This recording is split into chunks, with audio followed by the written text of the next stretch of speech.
Hi താങ്കളെല്ലാവരും ചാടില്ലാരും subscribe ചെയ്യണം, ചെയ്യണം like ചെയ്യണം, സപ്പോർട്ട് ചെയ്യണം. Okay, bye. ബൈ. അപ്പോൾ ഇൻട്രോ ഒക്കെ കേട്ടില്ല അല്ലേ? ഇന്ന് മോളുമായിട്ടാണ് കേട്ടോ ഇൻട്രോ പറഞ്ഞത്. ഞങ്ങൾ ഇന്ന് വൈകിട്ട് കട വരെ പോവാണ്. ടെക്സ്റ്റൈൽ ഷോപ്പിലാണ് പോകുന്നത്. ഇപ്പോൾ ലേറ്റായി. പേട്ടൻ കട അടച്ചിട്ടാണ് കേട്ടോ വന്നത്. മോളും ഞാനും ചെരുപ്പൊക്കെ ഇരുന്നുകൊണ്ട് ചെറിയൊരു മഴ ഉണ്ടായിരുന്നേ. മഴ കഴിഞ്ഞുകൊണ്ട് അത്യാവശ്യം തണുപ്പുണ്ട്. അപ്പോൾ പിന്നെ ഇങ്ങനെ സെറ്ററിൻ്റെ ഒരു ബനിയനാണേ. അപ്പോൾ അതൊക്കെ ഇട്ട് ഞങ്ങൾ ഇറങ്ങി ചെരുപ്പൊക്കെ ഇടുന്നുണ്ട്. മഴ നനഞ്ഞ് കിടക്കുമായിരുന്നു, ചെറിയൊരു നനവുണ്ട് കേട്ടോ. അങ്ങനെ ചെരുപ്പൊക്കെ ഇട്ട് റെഡിയായി, ഹെൽമെറ്റൊക്കെ വെച്ചു. തണുപ്പുണ്ടായിരുന്നു. ഞങ്ങൾ പതിയെ ഇങ്ങനെ പോയിക്കൊണ്ടിരിക്കുകയാണ്. കടയുണ്ടോയെന്നൊന്നും അറിയത്തില്ല. അപ്പോൾ എന്തായാലും പോയി നോക്കാം എന്ന് വിചാരിച്ചു. രാത്രി ആയതുകൊണ്ട് തന്നെ വണ്ടികളൊക്കെ തുരുതുരാന്ന് വരുന്നുണ്ടായിരുന്നു കേട്ടോ. എല്ലാവരും കടയടച്ചും ജോലി കഴിഞ്ഞൊക്കെ പോകുന്നവരുടെയൊക്കെ തിരക്കുണ്ടായിരുന്നു. കണ്ടോ, അത്യാവശ്യം ചെറിയ ബ്ലോക്കും ഉണ്ടായിരുന്നേ. ടൗണിലേക്ക് വന്നപ്പോഴത്തേക്കും കടകളൊക്കെ അടച്ചു കേട്ടോ. പിന്നെ ഞങ്ങൾ എന്തായാലും താഴെ ഒരു കടയുണ്ടേ, അപ്പോൾ അവിടെ പോയി നോക്കാമെന്ന് ഓർത്ത് അങ്ങ് പോവാണേ. അപ്പോൾ നാളെ കുഞ്ഞിൻ്റെ ബർത്ത്ഡേ ആണ്. അതിന് ഡ്രസ്സ് വാങ്ങിക്കാനായിട്ട് പോകുന്നതാണ് കേട്ടോ. അപ്പോൾ താഴെ ഭാഗത്തായിട്ടൊരു കടയുണ്ടായിരുന്നു, ജോൺ ടെക്സ് എന്ന് പറഞ്ഞൊരു കടയുണ്ടായിരുന്നു. അപ്പോൾ അത് അടച്ചിട്ടില്ലായിരുന്നു. ഞങ്ങൾ കടയിലൊക്കെ കയറി നോക്കി. ഈ ഒരു ഗ്രീൻ കളർ കണ്ടോ, അതേ സെയിം ഡ്രസ്സ് തന്നെ അവൾക്കുണ്ട് കേട്ടോ. അപ്പോൾ ഞങ്ങളതൊക്കെ ഒന്ന് എടുത്ത് നോക്കി, ഞങ്ങളത് പറഞ്ഞുകൊണ്ടിരിക്കുകയും അത് കഴിഞ്ഞ് ഞങ്ങൾ മോൾക്കൊരു ഡ്രസ്സൊക്കെ എടുത്തു. കട ഇറക്കാറായതുകൊണ്ട് തിരക്കൊന്നുമില്ലായിരുന്നു കേട്ടോ. സ്റ്റാഫുകൾ മാത്രമേ ഉണ്ടായിരുന്നുള്ളൂ. പിന്നെ ഡ്രസ്സൊക്കെ എടുത്ത് പാക്ക് ചെയ്ത് വാങ്ങിച്ചു, തിരിച്ചു പോന്നു കേട്ടോ. വരുന്ന വഴിക്ക് ചെറിയ ചാറ്റൽ മഴ ഉണ്ടായിരുന്നേ. അതുകൊണ്ട് ഞങ്ങൾ കുറച്ച് നേരം കയറി നിന്നു കേട്ടോ. കയറി നിന്ന് കടയുടെ അവിടെ നിന്ന് ജ്യൂസൊക്കെ വാങ്ങിച്ചു കുടിച്ചേ. അപ്പോൾ അവൾക്ക് കിൻഡർ ജോയ് വേണമെന്ന് പറഞ്ഞിട്ട് അതും കഴിച്ചു കേട്ടോ. വീടെത്താറായപ്പോഴത്തേക്കും തന്നെ കുഞ്ഞ് ഉറങ്ങിയായിരുന്നേ. പിന്നെ വീട്ടിൽ വന്നിട്ട് പാൻറ്റ് മാത്രം മാറിയിട്ട് കിടത്തി കേട്ടോ. അങ്ങനെ കിടന്നുറങ്ങി. ബനിയൻ ഊരണമെങ്കിൽ കുറച്ച് പാടാണ്. കഴുത്തിൻ്റെ അവിടെ നിന്ന് കുറച്ച് ഈ തൊപ്പിയും കൂടെ ഒന്നിച്ചുള്ളതായതുകൊണ്ട് പാടാം. അതുകൊണ്ട് ഞാൻ പിന്നെ അങ്ങനെ തന്നെ കിടത്തി കേട്ടോ.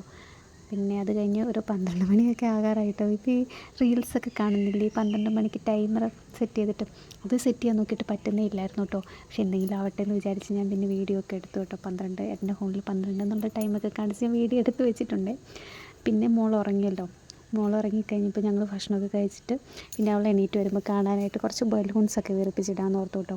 അപ്പോൾ കുറച്ച് ബലൂൺ ഇവിടെ ഇരിപ്പുണ്ടായിരുന്നേ. പിന്നെ ഈ ഗ്രീനും ബ്ലൂവും മാത്രമേ വാങ്ങിച്ചിട്ടുണ്ടായിരുന്നുള്ളൂ കേട്ടോ. അപ്പോൾ അത് കാണാൻ നല്ല ഭംഗിയുണ്ടായിരുന്നേ. ശരിക്കും ആ പ്രിൻറ്റ് ഹാപ്പി ബർത്ത്ഡേ എന്നാണ് വിചാരിച്ചാൽ ഞാൻ എടുത്തു കേട്ടോ. അപ്പോൾ ഇവിടെ വന്നു കഴിഞ്ഞപ്പോഴാണ് അത് ഫ്ലവർ ആണെന്നുള്ള കാര്യം ഞാൻ ശ്രദ്ധിച്ചത്. പക്ഷേ കാണാനൊക്കെ നല്ല ഭംഗിയുണ്ടായിരുന്നേ. പിന്നെ അത്യാവശ്യം നല്ല ക്വാളിറ്റിയുള്ള ബലൂണും ആയിരുന്നു. അതുകൊണ്ട് പെട്ടെന്ന് വീർപ്പിക്കാനും പറ്റി കേട്ടോ. അപ്പോൾ അത് ഞാൻ ഊതി വീർപ്പിക്കുന്നുണ്ട്. അതിലാകെ ഈ 3 ബലൂണിന് മാത്രമേ ഉള്ളൂ കേട്ടോ എൻ്റെ കോൺട്രിബ്യൂഷൻ. ബാക്കി മുഴുവൻ ഏട്ടൻ്റെ ശ്വാസമാണ്. ബാക്കി ബലൂണെല്ലാം ഏട്ടൻ തന്നെയാണ് വീർപ്പിച്ചത്. അപ്പോൾ ഏട്ടനോട് ക്യാമറയിൽ വരാനാണ് ഞാൻ പറഞ്ഞുകൊണ്ടിരിക്കുന്നത്. ഏട്ടൻ അതൊന്നും ഇൻട്രസ്റ്റ് ഇല്ലാത്ത ഒരാളാണ് കേട്ടോ. ഫേസ് കാണിക്കണ്ട, എന്നെ കാണിക്കണ്ട എന്ന് പറയുന്നുണ്ടായിരുന്നു. അപ്പോൾ എന്തായാലും ഏട്ടൻ ആദ്യം കുറേ ബലൂണൊക്കെ വീർപ്പിച്ചിട്ട് വെച്ചാൽ അവിടെ ഇരിക്കുമായിരുന്നു. പിന്നെ ഞാൻ ബാക്കിയുള്ള 2-3 എണ്ണം വീർപ്പിച്ചു കേട്ടോ. അത് കഴിഞ്ഞിട്ട് പിന്നെ ഞാൻ അവൾക്ക് ചെറിയൊരു ഗിഫ്റ്റ് സെറ്റ് ചെയ്യുന്നുണ്ട് കേട്ടോ. ചെറിയ ചെറിയ സാധനങ്ങളാണ് കേട്ടോ. എനിക്കിഷ്ടപ്പെട്ട കുഞ്ഞ് ക്യൂട്ടായിട്ടുള്ള സാധനങ്ങൾ പിള്ളേർക്ക് കൊടുക്കുമ്പോൾ അങ്ങനെയാണല്ലോ. അപ്പം അങ്ങനെ അവളിപ്പോഴും എന്നോട് ചോദിക്കുന്ന മാല, കടയിലൊക്കെ പോകുമ്പോൾ ഇങ്ങനെ ഫാൻസി മാലകളൊക്കെ തൂക്കിയിടുമല്ലോ. അങ്ങനെ ഞാൻ മാലയും അങ്ങനെയുള്ള സംഭവങ്ങളൊക്കെ വാങ്ങിച്ചിട്ടുണ്ട് കേട്ടോ. അപ്പോൾ അതൊക്കെ ഞാൻ കാണിച്ചു തരാം.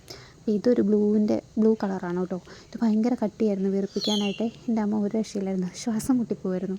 എനിക്കാണെങ്കിൽ കോവിഡ് കഴിഞ്ഞതിന് ശേഷം ഈ ഒരുപാട് സ്ട്രെയിൻ ചെയ്യാനൊന്നും പറ്റത്തില്ല കേട്ടോ. പെട്ടെന്ന് ശ്വാസം അടയ്ക്കുന്ന പോലെ തോന്നുവേ. കിതപ്പൊക്കെ ഉള്ളൊരു ഫീലിങ്സാണ്, പറ്റില്ല. അപ്പം ഒരു തരത്തിൽ ഞാൻ ആ ബലൂൺ വീർപ്പിച്ചു കേട്ടോ. അപ്പോൾ അതിന് നല്ല കട്ടിയുള്ള ബോളായിരുന്നു. പിന്നെ ഒരു പിങ്ക് കളറും ഉണ്ടായിരുന്നു. അത് ശരിക്കും എനിക്ക് ആ ഒരു ബാക്കി ബോളുകളുടെ അത്രയും സൈസിലേക്ക് വീർപ്പിക്കാനേ പറ്റിയില്ല. ആ ഒരു ബ്ലൂ കളർ ബോൾ വീർപ്പിച്ചപ്പോൾ തന്നെ എനിക്ക് ഭയങ്കരമായിട്ട് തൊണ്ട സ്ട്രെയിൻ ചെയ്യുന്നുണ്ടായിരുന്നേ. കണ്ടോ, പറ്റത്തില്ല, അത്രയേ ഉള്ളൂ. ഞാനത് മതിയാക്കാൻ പോവുകയാണ്.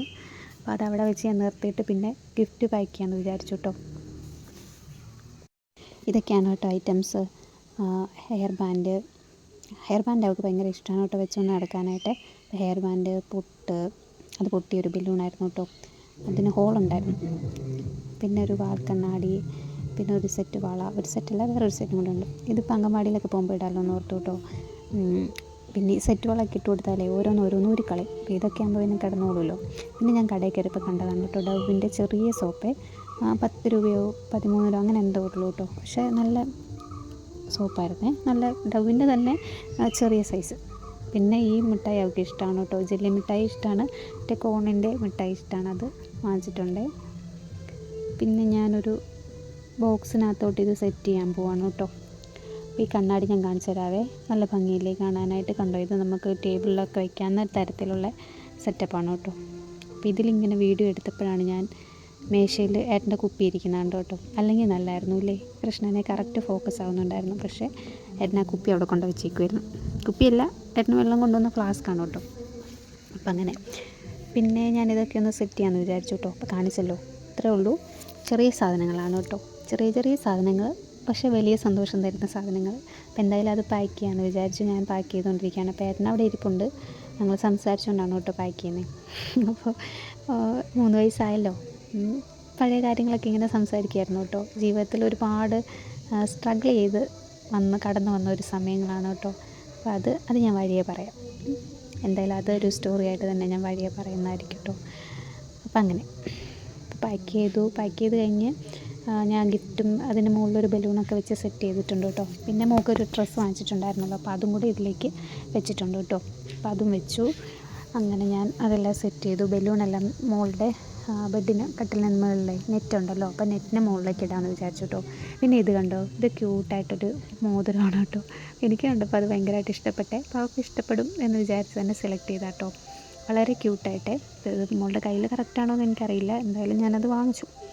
ഇട്ട് ഒരു ഫോട്ടോ ഞാൻ പറ്റുവാണെങ്കിൽ ആഡ് ചെയ്യാം കേട്ടോ. അപ്പം അങ്ങനെ അതെല്ലാം കഴിഞ്ഞു. ഗിഫ്റ്റെല്ലാം പൊതിഞ്ഞു കേട്ടോ. നേരത്തെ ഒന്നും ഇങ്ങനെ ഞാൻ ചെയ്തിട്ടില്ല കേട്ടോ. ഇപ്പോൾ അവൾക്ക് 3 വയസ്സായല്ലോ, തിരിച്ചറിവായല്ലോ. അപ്പോൾ മനസ്സിലാവുമല്ലോ, ഒരു ഫീലിങ്സ് എക്സ്പ്രസ് ചെയ്യാൻ അറിയാമല്ലോ.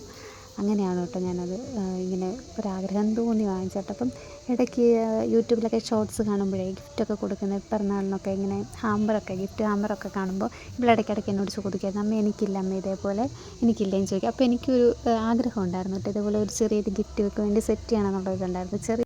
പണ്ട് പഠിക്കുന്ന ടൈമിലൊക്കെയാണ് കേട്ടോ ഇതുപോലെ ഗിഫ്റ്റൊക്കെ പൊതിഞ്ഞിട്ടുള്ളത്. ഇപ്പോൾ അങ്ങനെ നമുക്ക് ഗിഫ്റ്റ് പൊതിയേണ്ട സമയം കാര്യങ്ങളൊന്നും ഇല്ലല്ലോ. പണ്ടൊക്കെ എന്ന് പറയുമ്പോൾ ക്രിസ്മസ് സെലിബ്രേഷന്, അല്ലാതെ ബർത്ത്ഡേയുടേത്, സെൻഡ് ഓഫിൻ്റെ അങ്ങനെയൊക്കെ നമ്മൾ ഗിഫ്റ്റുകളൊക്കെ ചെയ്യുമായിരുന്നല്ലോ. ഇപ്പം അങ്ങനെയൊന്നും ഇല്ലല്ലോ. അപ്പം സത്യം പറഞ്ഞാൽ ഞാൻ മറന്നുപോയി ഇങ്ങനെ പാക്ക് ചെയ്യുന്നതെന്ന്. പിന്നെ ഇങ്ങനെയൊക്കെയോ സെറ്റ് ചെയ്ത് കേട്ടോ. പിന്നെ അവൾക്ക് വലിച്ച് കീറിക്കോട്ടെ, അൺബോക്സ് ചെയ്യാനും പഠിക്കണമല്ലോ. അപ്പം അങ്ങനെ തന്നെ ചെയ്താട്ടോ. അവൾക്കത് ഇഷ്ടമുള്ള പോലെ എന്താണെങ്കിൽ ചെയ്തോട്ടെ എന്ന് വിചാരിച്ച് തന്നെ മനസ്സാലെ പൊതിഞ്ഞു കൊടുത്താണ് കേട്ടോ. അപ്പം അങ്ങനെ നമ്മളൊരാൾക്ക് ഗിഫ്റ്റ് ചെയ്യുമ്പോൾ അത് എത്രത്തോളം ഭംഗിയായിരിക്കണമല്ലോ, അത്രത്തോളം ഭംഗിയാക്കി ചെയ്യാൻ തന്നെ ആണ് വിചാരിച്ച് അങ്ങനെ തന്നെ ചെയ്തു കേട്ടോ. പിന്നെ എന്താ പറയുക, ഇപ്പോൾ 3 വയസ്സായെന്ന് പറഞ്ഞാൽ വിശ്വസിക്കാൻ പോലും പറ്റുന്നില്ല. എല്ലാ അമ്മമാർക്കും അങ്ങനെ ആയിരിക്കാം, സ്വന്തം മക്കൾ വലുതായല്ലോ എന്നുള്ള ഒരു ഇത് ഇപ്പോഴും അവർക്കുണ്ടാവത്തില്ലായിരിക്കും. ആ കുഞ്ഞിലത്തെ ഒരു കളികളും കാര്യങ്ങളും ഒക്കെ ആണല്ലോ എല്ലാവർക്കും ഉള്ളത് മുന്നിൽ. അപ്പോൾ എനിക്കാണെങ്കിലും കുഞ്ഞിലെ ഇതിലൂടെ പിടിച്ച് നടക്കുന്നതും മുട്ടയിലഴിഞ്ഞ് പോയ സമയങ്ങളും അതൊക്കെയാണ് എൻ്റെ മനസ്സിൽ പോയിക്കൊണ്ടിരുന്നത് കേട്ടോ. രാവിലെ അംഗൻവാടിയിലും പോയിട്ടുണ്ടായിരുന്നു ഇന്ന്. അപ്പോൾ അംഗൻവാടി ചെന്നപ്പോഴാണെങ്കിലും ഇന്നൊരു മൂഡ് ഓഫ് ആയിരുന്നു ആളെ. അപ്പോൾ എനിക്ക് എൻ്റെ അമ്മ പോന്നു കഴിഞ്ഞപ്പോഴത്തേക്ക് ഞങ്ങൾ മാറിയിരിക്കുമായിരുന്നു. ഞാനും ഷാലും കൂടെ, താഴത്തെ തുമ്പിയുണ്ടല്ലോ, അപ്പോൾ തുമ്പിയുടെ അമ്മയും ഞാനും കൂടെ മാറിയിരിക്കുമായിരുന്നേ.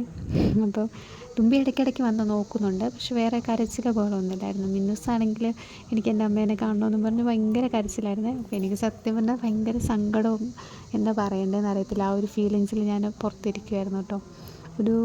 കുറേ സമയമൊക്കെ കരഞ്ഞു. പിന്നെ ഇടയ്ക്കിടയ്ക്ക് ടീച്ചറിനോട് ചോദിക്കുന്നുണ്ടായിരുന്നു, എൻ്റെ അമ്മ എപ്പോൾ വരും, അമ്മ എന്തിയേ, എൻ്റെ അമ്മ എന്തിയേ, എനിക്ക് അമ്മയെ കാണണമെന്നൊക്കെ പറയും. അപ്പോൾ നമുക്കിത് കേൾക്കുമ്പോൾ ഭയങ്കര സങ്കടമല്ലേ. സ്കൂളിലൊക്കെ പോയപ്പോൾ എനിക്ക് അങ്ങനെ ഒരു ഫീലിങ്സ് ആയിരുന്നു കേട്ടോ. ഒറ്റയ്ക്ക് പോകാറായി, ഒറ്റയ്ക്ക് നടക്കാറായി, തന്നെ ഫുഡ് കഴിക്കാറായി, അങ്ങനെയൊക്കെ ആകുമ്പം ശരിക്കും സങ്കടമുണ്ട്, സന്തോഷമുണ്ട്. എന്തായാലും ഈശ്വരൻ്റെ അനുഗ്രഹം കൊണ്ട് എല്ലാ കാര്യങ്ങളും നല്ലപോലെ ഇനിയും ഭാവിയിൽ നല്ലതായിട്ട് തന്നെ വരട്ടെ. അവൾക്ക് വേണ്ടിയിട്ട് ഞാനും മാത്രമല്ല, എനിക്ക് ഏറ്റവും കൂടുതൽ സപ്പോർട്ട് എൻ്റെ ഹസ്ബൻഡ് തന്നെയാണ്. ഏത് കാര്യത്തിനാണെങ്കിലും എൻ്റെ കൂടെ നിൽക്കുന്നത് എൻ്റെ ഹസ്ബൻഡ് മാത്രമേ ഉള്ളൂ. അപ്പം ഏട്ടനെ എനിക്കൊരിക്കലും തള്ളി പറയാൻ പറ്റത്തില്ല, ഉപേക്ഷിക്കാനും പറ്റത്തില്ല. അപ്പോൾ ഞാൻ ഏട്ടൻ്റെയും കൂടെ പറയുവാണേ, ഞാനങ്ങ് പറഞ്ഞങ്ങ് പോകുന്നതേ ഉള്ളൂ കേട്ടോ. ഞങ്ങൾ രണ്ടുപേരും കൂടെ ഇരിക്കുന്ന ഏട്ടന് പിന്നെ ക്യാമറ ഫേസ് ചെയ്യാനൊക്കെ കുറച്ച് ബുദ്ധിമുട്ടുണ്ട്, അതുകൊണ്ട് ഏട്ടനങ്ങനെ വരുന്നില്ല. അപ്പം ഞങ്ങളിതെല്ലാം പാക്ക് ചെയ്ത് വെച്ചിട്ട് പോയി കിടന്നു കേട്ടോ. അപ്പോൾ രാവിലെ ഇനിയിപ്പോൾ കാരണം മോളെ വിളിച്ചേൽപ്പിക്കണം എന്ന് പറഞ്ഞിട്ടുണ്ട് ഞാനിരുന്നതേ. അപ്പോൾ പിന്നെ ഇനി വിളിച്ചേൽപ്പിക്കുന്നില്ല, കാരണം രാവിലെ അംഗൻവാടി പോയിട്ട് വന്നിട്ട് പിന്നെ ഉറങ്ങിയില്ലായിരുന്നു. അത് കഴിഞ്ഞ് പിന്നെ ഇപ്പം ഞങ്ങൾ ഡ്രസ്സ് വാങ്ങിക്കാൻ പോയല്ലോ, പോയിട്ട് വന്നു കഴിഞ്ഞിട്ടല്ലേ കിടന്നുറങ്ങി. ഇനി വിളിച്ചേൽപ്പിച്ച് കഴിഞ്ഞാൽ ഉറക്കം ശരിയാവത്തില്ല.